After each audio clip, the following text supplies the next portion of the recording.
How's it going, everybody? Welcome to the Onewheel podcast. I'm your host, Adam Laser, and today I have two very special guests, Kyle and Jack, here with me in the studio.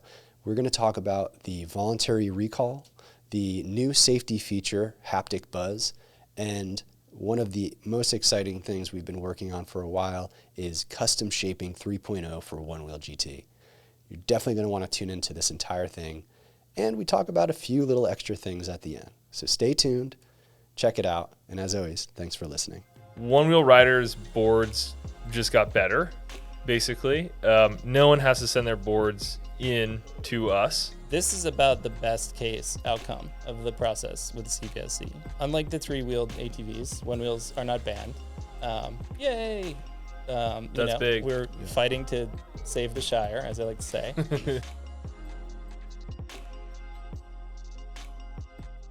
All right, so we have a bunch of things, a bunch of updates to really talk about, some very serious stuff, some very fun stuff.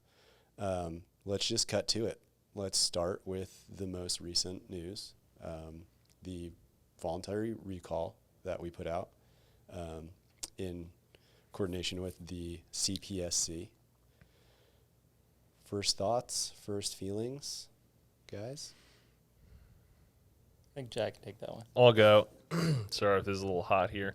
I think that for us, it's actually like it's a big sigh of relief, because obviously this is something that's been in the works for over a year. Been working with the CPSC on this haptic buzz, which is this new safety feature that's rolled out in this update. The word recall, I think, is very loaded, right? People see the headlines in these press clippings. I've gotten texted from, my uncle and my aunt asking me, what on earth is happening, right? And basically what this is a firmware update that goes out to one-wheel owners and enables their board to have this haptic buzz feature, which is an additional safety feature to pushback, which is the main way in which one-wheel riders know where the limits of the board is. So basically, one-wheel riders' boards just got better, basically. No one has to send their boards in to us, right? I think that word recall sort of makes people think a certain, we have something in our mind when we think that. We think, I have to send this thing in because it had a broken component, right? And that's pretty different than the reality of this situation. So You said one-wheel riders' boards just got better. How did they get better? Well, yeah. So in this update, right, we can touch on this throughout the show here today, but the update includes haptic buzz for XR, Pint X, and GT, but then it also has custom shaping 3.0 for Onewheel GT riders. Both of those features are important and I think make the boards better.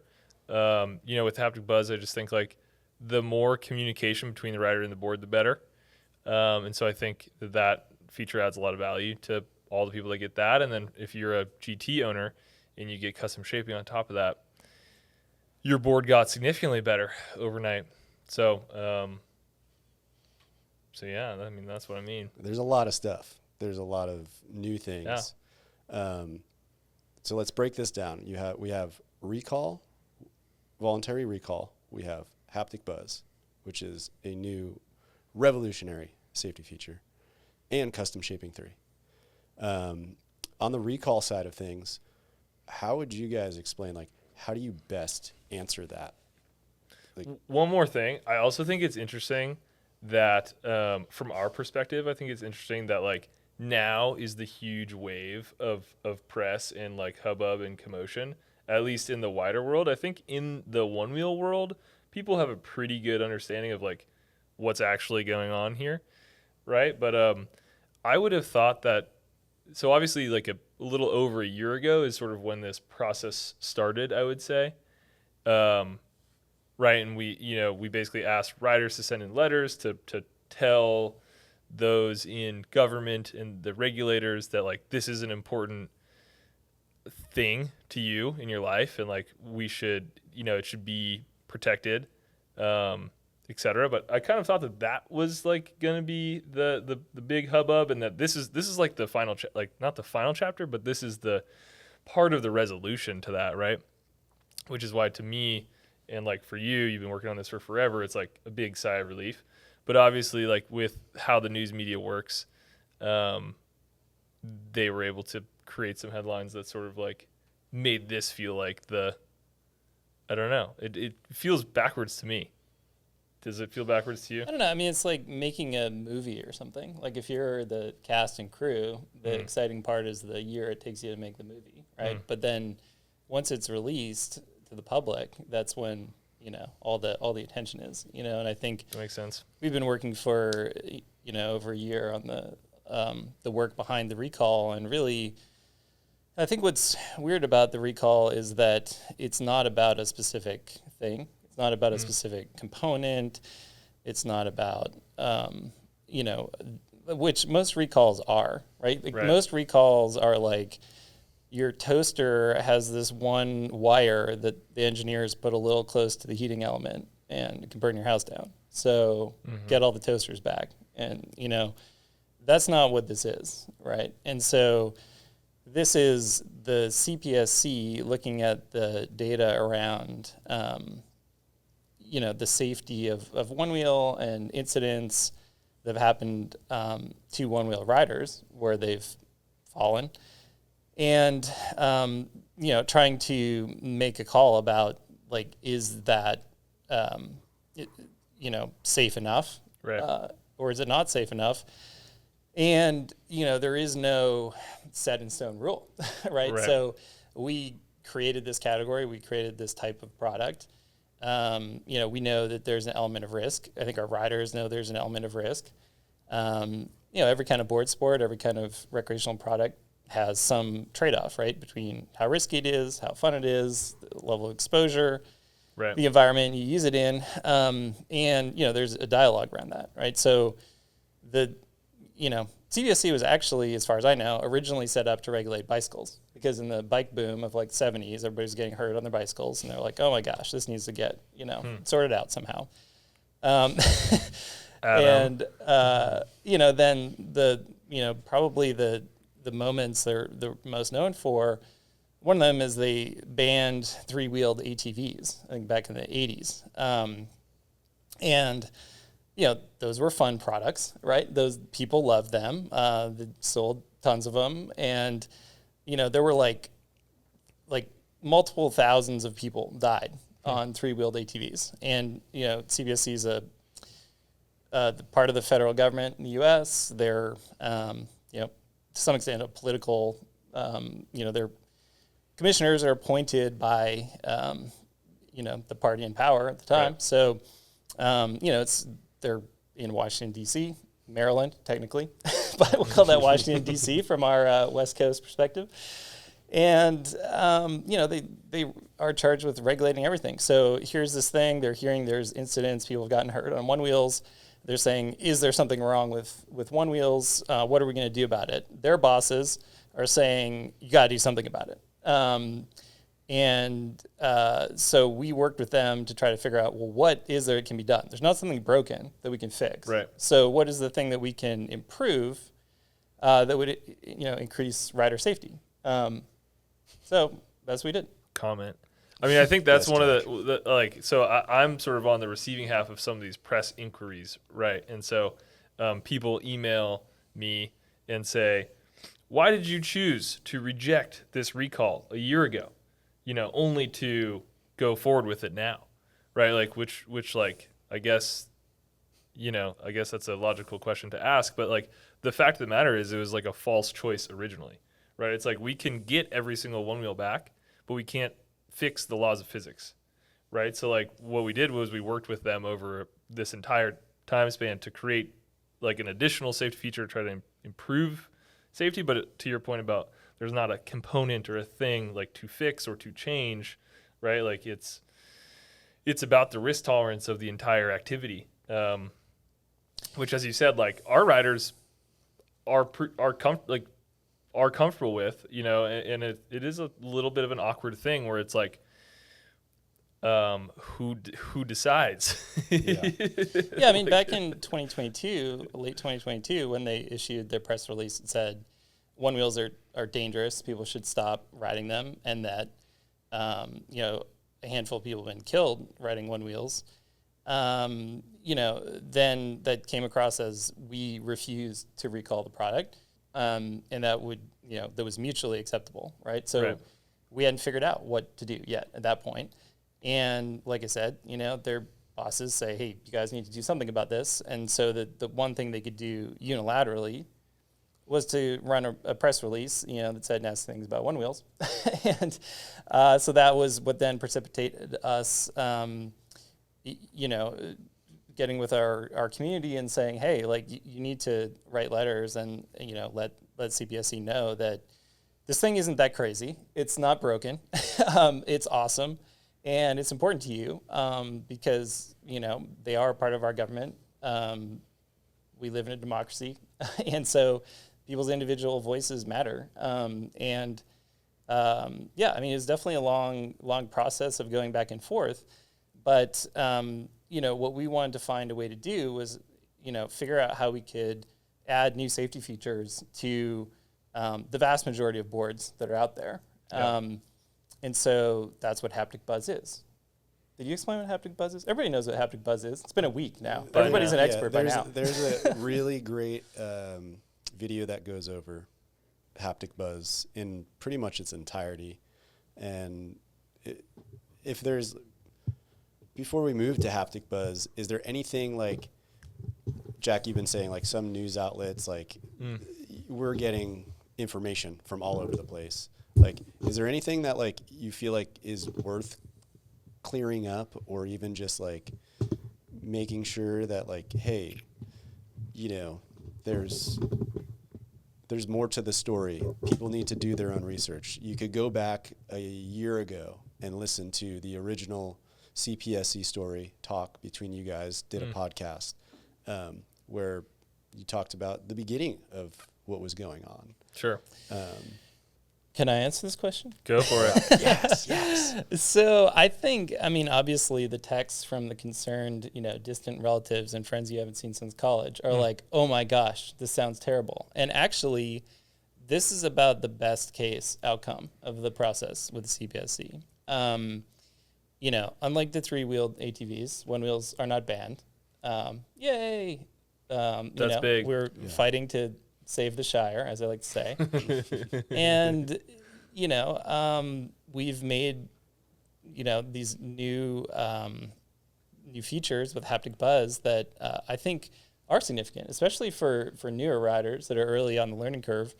It's like spent a lot of time looking at data around people who've been, hurt riding one wheels. And it's overwhelmingly people in their first 100 miles of riding. Yeah. And we know that. We've got a lot of new people on board, and we always know, like, be careful, like. Totally. And, once people are up the learning curve, it's a much safer proposition because they understand the operating envelope of the product and what they can do and what they can't do and how to manage risk and all that stuff. But the haptic buzz, is a retrofit that we were able to do in firmware. And I think firmware recalls are a relatively new thing. There aren't that many firmware recalls that CPSC has ever done. The counterpart of CPSC is NHTSA, which is the National Highway Transportation Safety Agency, I believe. Nice. And they regulate cars. And if you look at like the most recalled cars, they're Teslas, which are also the most popular cars right now. And the vast majority of those recalls are over-the-air updates, right? And so that's the kind of amazing era that we live in, is that you can change the way that products work via over-the-air firmware updates. And so that's what we were able to do with the vast majority of our boards that are out there. Nice. So let's talk about take that his answer. haptic buzz. Kyle, what was the process like developing a new safety feature for the device that you created? Like, it's obviously the technology, haptics have been around for a while in different industries and such, but like never in the one wheel form factor. And it just seems like, oh, where do we start? What's the biggest challenge What's the to biggest get that challenge? to happen? Yeah, I mean, I think like any product design thing, it's always like a journey with twists and turns. So, for us, we're trying to create like meaningful and powerful feedback for people, but without like damaging the integrity of the Onewheel experience, right? To enable Onewheel to continue as a sport and as a mode of transportation. And so, we were exploring all the different kind of sensory modalities for feedback, using sound, using visual indication, changing pushback in different ways. But really it was like, okay, we have pushback, like making pushback slightly different isn't really going to be a game changer for people. Some people are like, oh, I want there to be a little more pushback. Some people say I want there to be less. We wanted to do something that wasn't just a modification of pushback, but was different. So, we explored using sound to give feedback. And we had little, GT has a buzzer integrated in it. And so one of the things that was proposed is looking at like, hey, could you take this and actually, retrofit it onto, the previous models of Onewheels and the Pints and the Pint X's. And we looked into that and we prototyped that. But there were a couple concerns there. One was that it's like, what if you can't hear it? So, and the other was, how do you actually add this to, a bunch of Onewheels that are already out there in the field? And so then one of our engineers had this insight around like, hey, we could use the motor itself to create both vibration and sound. In addition to pushback, that could serve as like a new warning system. So that's not that easy to do. You have to, usually you're controlling a motor to make it as quiet as possible and as smooth as possible. And now you want to make it loud and not smooth.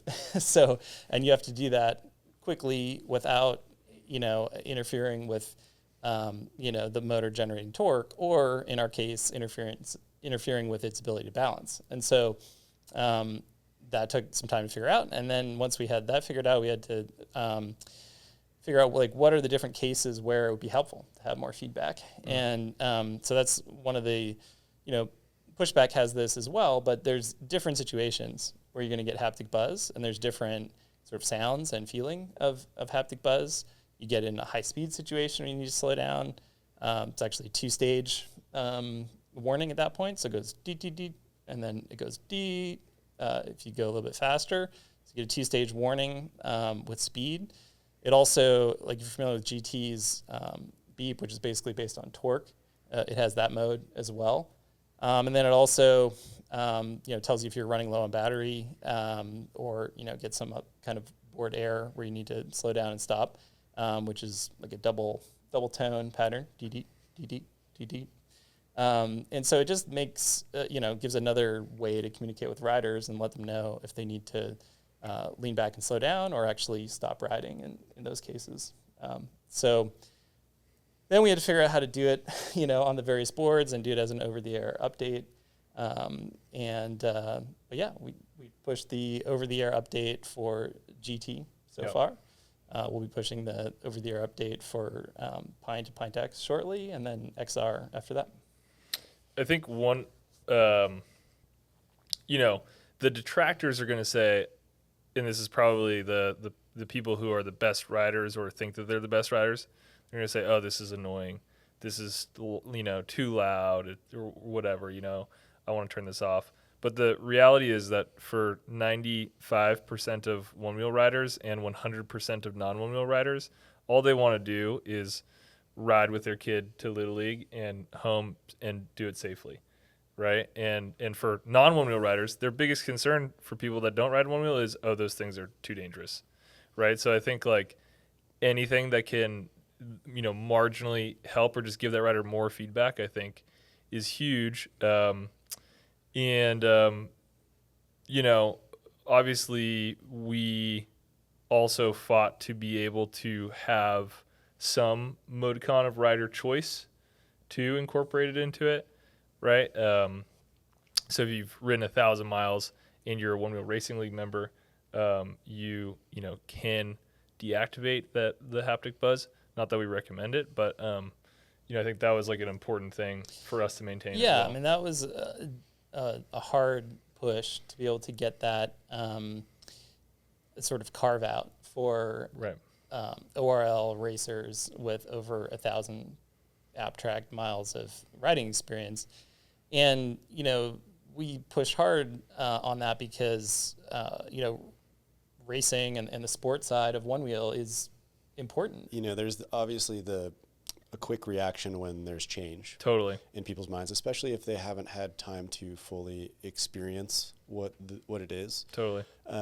But as somebody I love performance. I love seeing how we could be better riders or whatever sport you do. And I think any type of feature that one is a safety feature, but any feature that's going to provide you with more information about what you're riding is using that to your advantage is probably the most pro thing that you can do. Mm-hmm.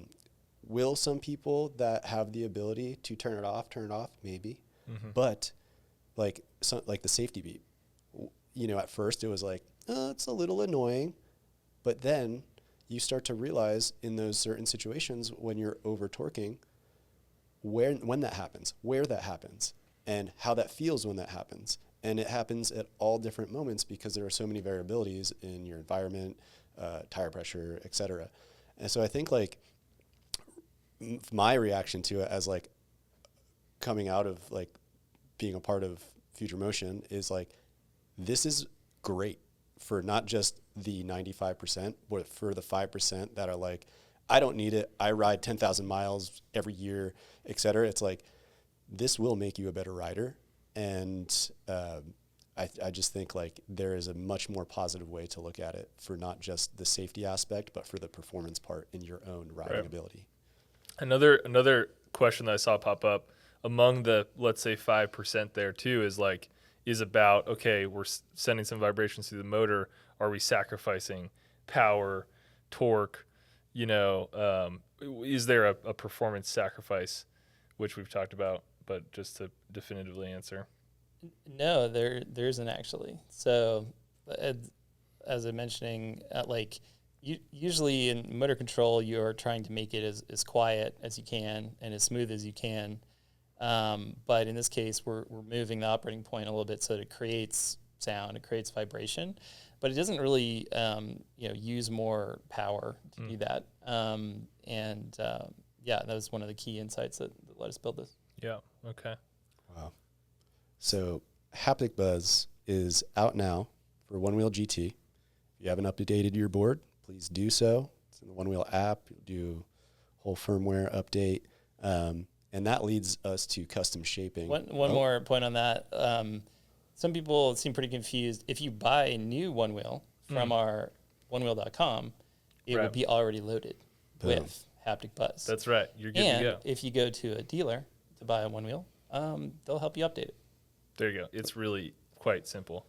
I guess one other thing that I've seen some comments about is, if I'm a Onewheel original owner or if I'm a Onewheel Plus owner, unfortunately my motor isn't able to, do this update and create this haptic buzz. What happens now for me?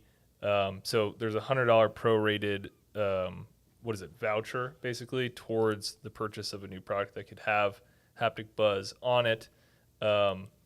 Unfortunately, those products are at this point, Onewheel Plus was released 7 years ago, I think. Quite honestly, there's not very many of those left on the road. That's the data that we see. So it's probably time for a new board, to be honest. And not a lot of miles being ridden on original Onewheels these days. Not very many. There's one right next to you, but that one hasn't been ridden in many years either. Is a nice museum and piece. If you are riding your original Onewheel, why don't you just get a GT? It's so much better. It's you time. don't know what you're missing out on. It's time. I actually met someone in a coffee shop yesterday who had a GT, and I was asking him how he liked it, and he's like, I love this thing. He's like, I had the Plus, and honestly, this is the one that when you guys just figured it out. I don't really know what he means by that, but he seemed happy with it, and And it's true. If you do that leap from original or from plus to GT, it's like you're swimming in a whole new pool. Now your GT has custom shaping 3.0. Boom. Segue. Yeah. Don't So say segue. Can't say that.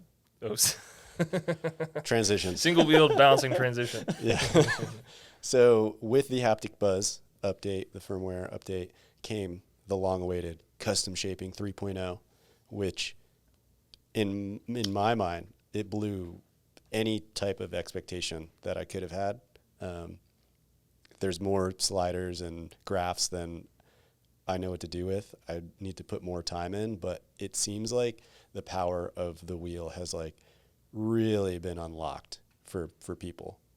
So let's talk about some of like how we worked with folks to come up with some of these, what would you call those, parameters or so, and how we feel about it so far.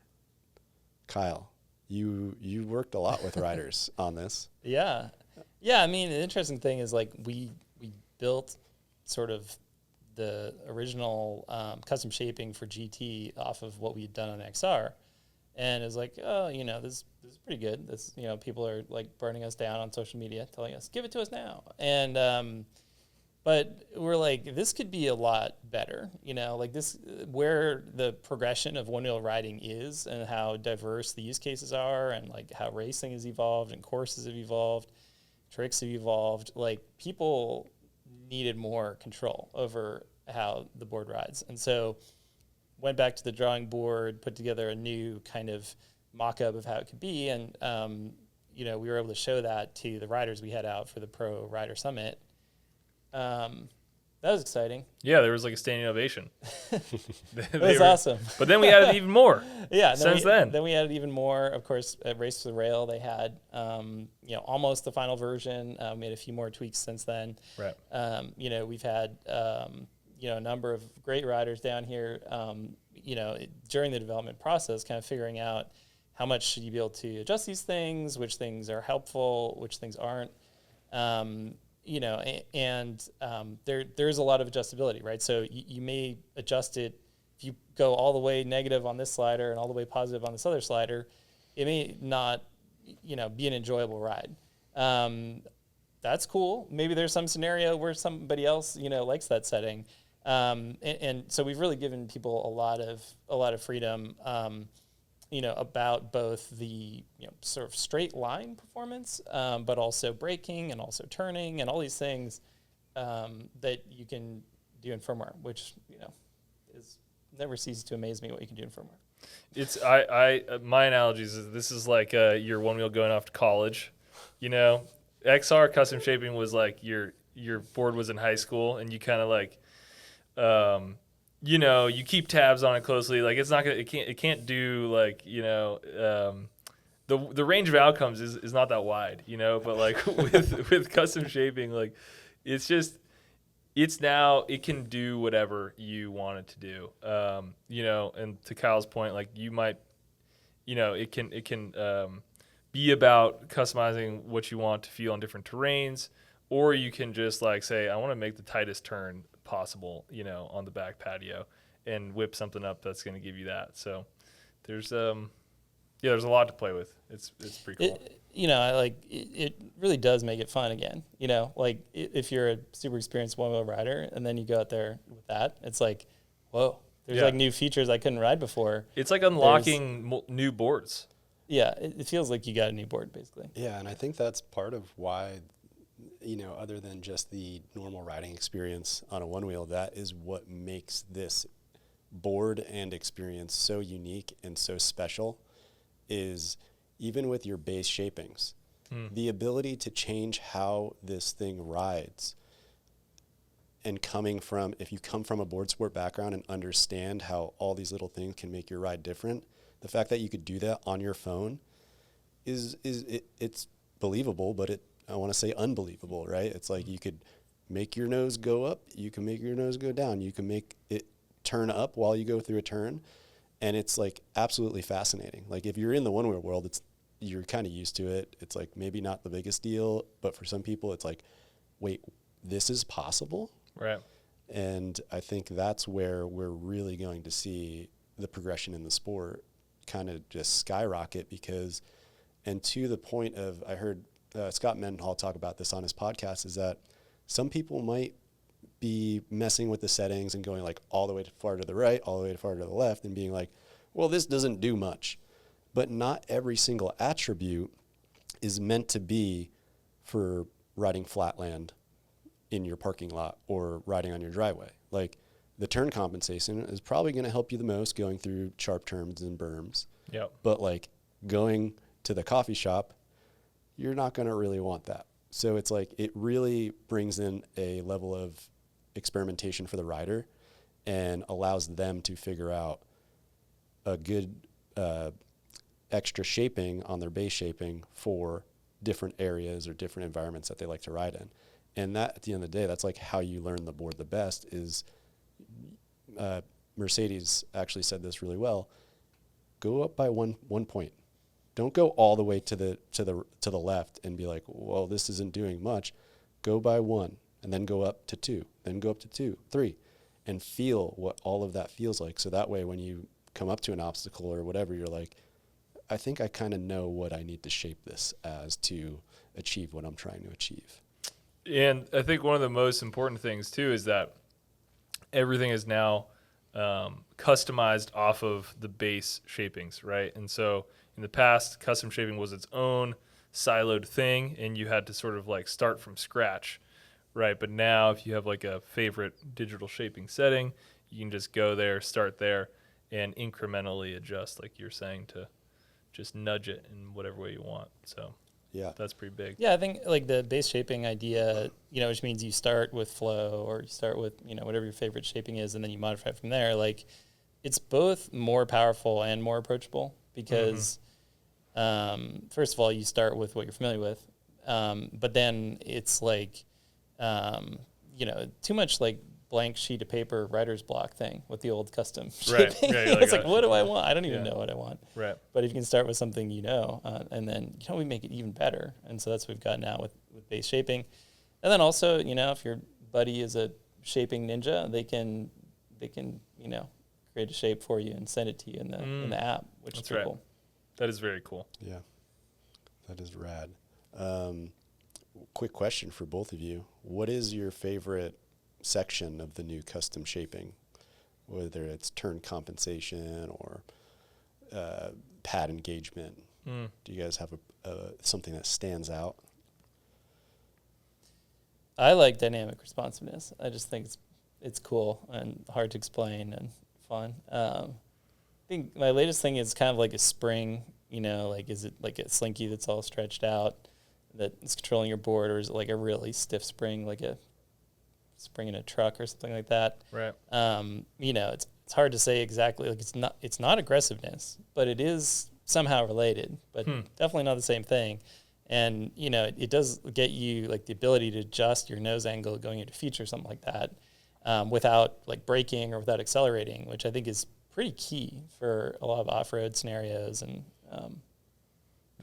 that's the one that you cool. equated to a Wes Anderson film versus a Michael Bay film. That's I don't even know if that makes any sense, but it made sense to me at the time. Perfect sense to me. I totally understand that. For me, I think the coolest thing is the aggression, advanced aggression charting, just because it's not a slider, it's a graph. So that's next level. But that being said, like the casual rider that I am, like I don't know if I really need to dial my aggression to the max, like these Race to the Rail people were doing, to like get off the line quickly. So for me, I don't know. I mean, like it's all pretty helpful. I think this single pad engagement's pretty cool. I think a lot of people are gonna like that. But I'm just a sucker for like turning my nose angle down and making the ride like all sloppy and loose and just like, like goofing off in the parking lot. That's kind of like what I actually do. If we're being honest.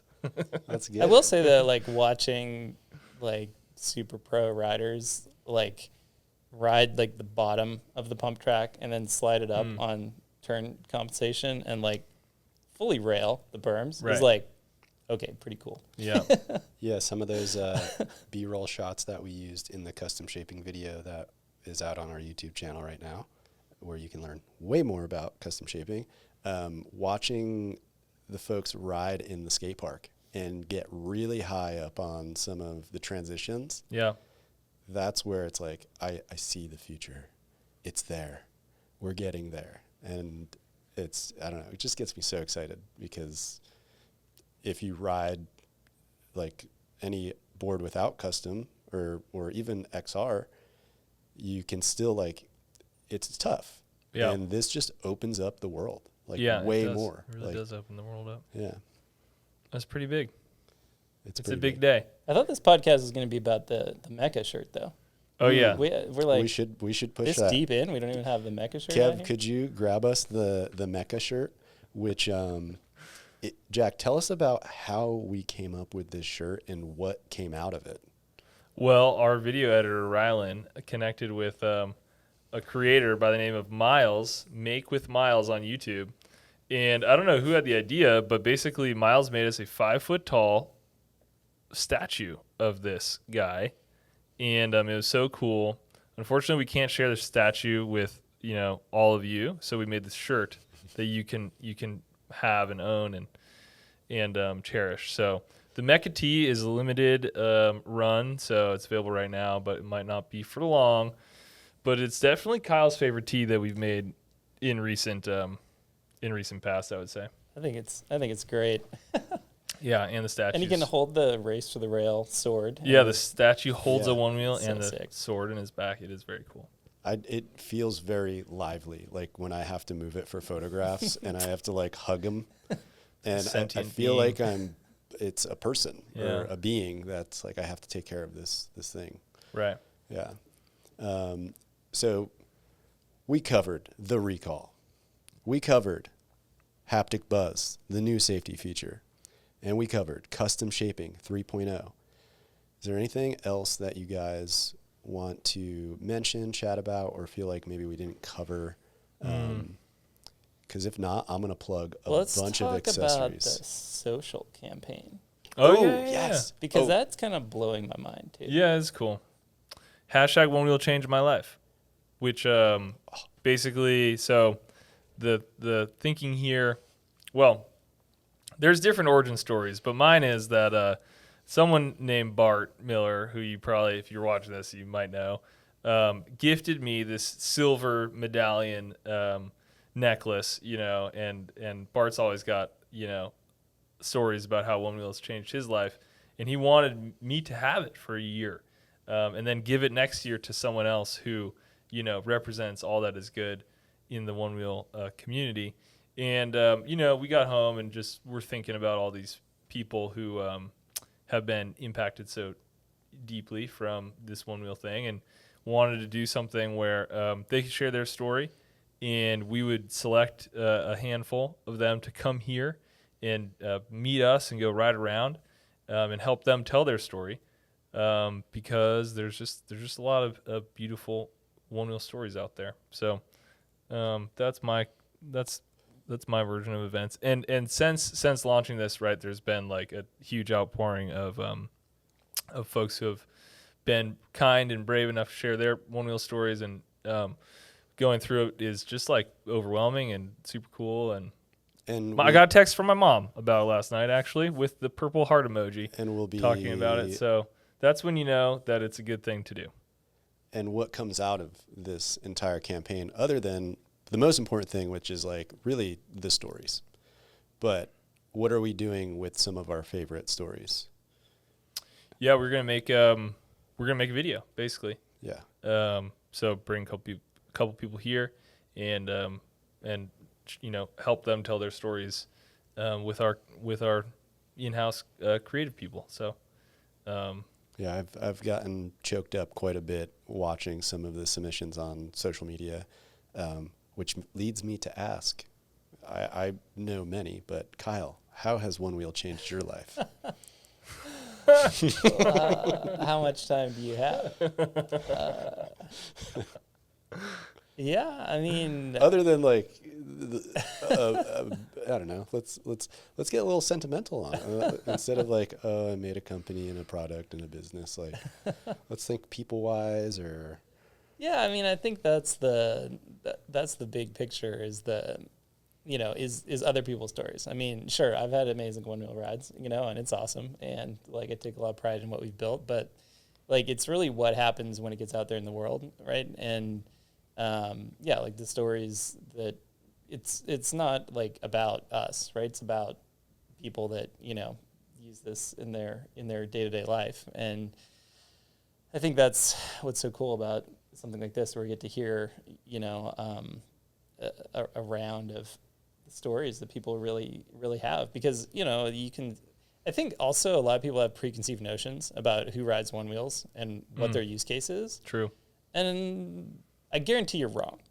Like, I mean, because there's such a broad spectrum of people, like no one can possibly wrap their mind around like the different types of, folks that are using our products every day. So, it's really, really touching. I mean, obviously, yesterday we announced one of the winners, who like can't walk particularly well after some major spine trauma. And he's like, one wheels are my legs. He can get on a one wheel and ride it perfectly with such ease. He has to use a cane and other things, a wheelchair for years before. And just to see that is like, I don't know. Yeah, like what can you Where say? are the dry really? eyes? I don't know. Like, whoa. Yeah. It's amazing. Yeah, it's amazing. And, did I think like that's what we were making and who we were making it for? No, I mean, no. But like then you see how well it works, and it's super cool. Jack, how has one wheel changed your life? What he said. Oh, come on, man. So I was actually the first submission. So, That's true. So I volunteered, a more selfish take than Kyle for me. Like, I've just gotten to meet so many cool people and go on so many cool adventures and